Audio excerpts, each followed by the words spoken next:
Hey folks, Chris Vandeviver here with Logic Pro Expert.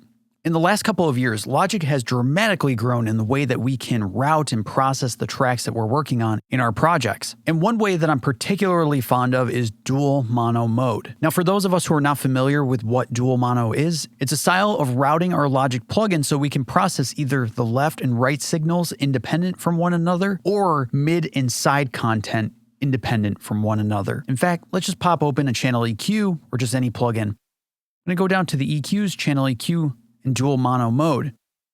And dual mono mode allows us to, again, process the left independent from the right, or if we click on this gear, we can process either in stereo or mid-side. And now we have the ability to process the mid content separate from the sides. And if we click on this couple button, we're able to make an adjustment to both mid and side or left and right. It's really handy. And there's a lot of utility in this department when it comes to EQ, compression, being able to compress the left and the right separate from one another if you've got some especially dynamic content, or to EQ the mid from the sides. But what I think gets overlooked a lot with dual mono mode is the creative possibilities that it allows us. So I'm going to open the mixer here, and I have a series of plugins that I've already worked with, but just for now, let's turn them off. Now let's just play this riff that I have here. I was playing around with some Apple loops. Check it out.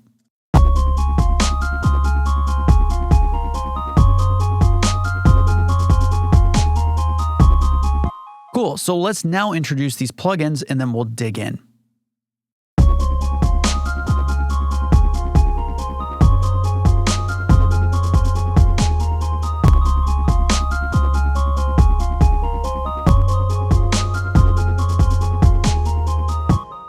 Okay, so let's dig into some of the processors here. I have Vandeviver on my drum bus, and let's just solo the drums for right now. I have this split up into both mid and side content. And with my hi-hats, let's introduce that.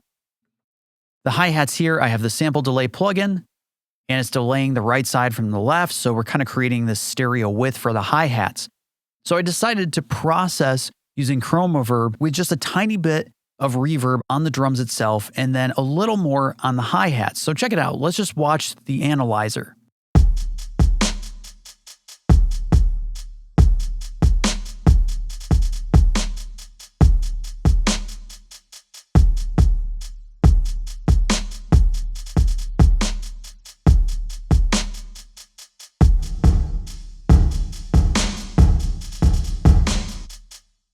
Using dual mono mode in this way with reverb is just incredibly fun and kind of handy, being able to adjust very specific elements and base it on mid-side, left or right.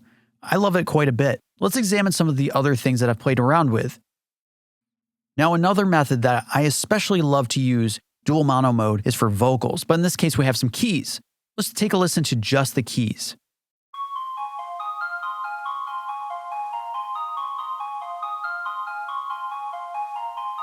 Very often I'll create a separate auxiliary channel strip for vocals, and I will process on full blast, so a mix of 100%, and I'll use the pitch shifter plugin to shift both the left side, -12, and the right side, +12. This is a very classic way of pitch shifting an instrument to create width and to create intrigue. Now with the pitch shifter plugin, I just decided to place it on the synth track itself. I set the timing to pitch tracking, latency compensation on, and I adjusted the mix for both sides. So I have it coupled here, and you can see that if I adjust, it's adjusted on both sides. Another technique that I especially love to use with dual mono mode is delays, specifically the tape delay. The tape delay differs from the stereo delay because it doesn't offer us a left and a right signal. So we can set this to dual mono mode with a left and right signal and then adjust to taste. So I have this piano track here that's kind of layered behind the synth track.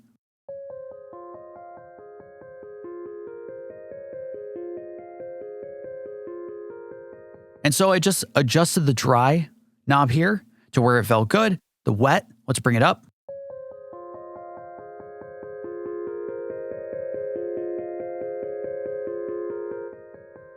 The feedback as well, and then I also adjusted the timing. But we can stretch this a little further so we get a little more stereo width as a result. So let's uncouple this and set the deviation. Let's find out.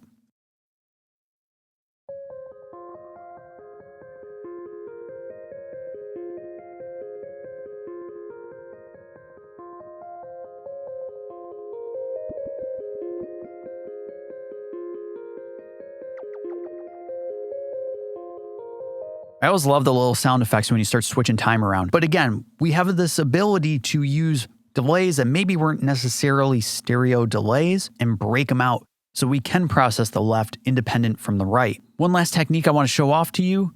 I use Chromaverb on this bass patch, like an 808 bass patch here. Check it out.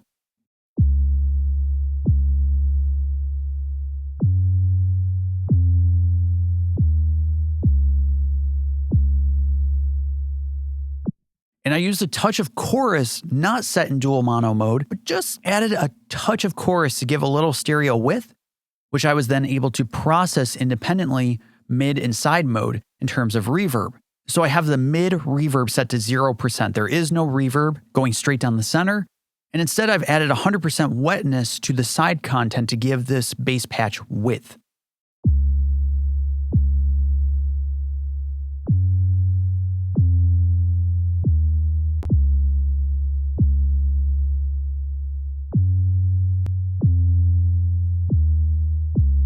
And so we have this small riff that I made.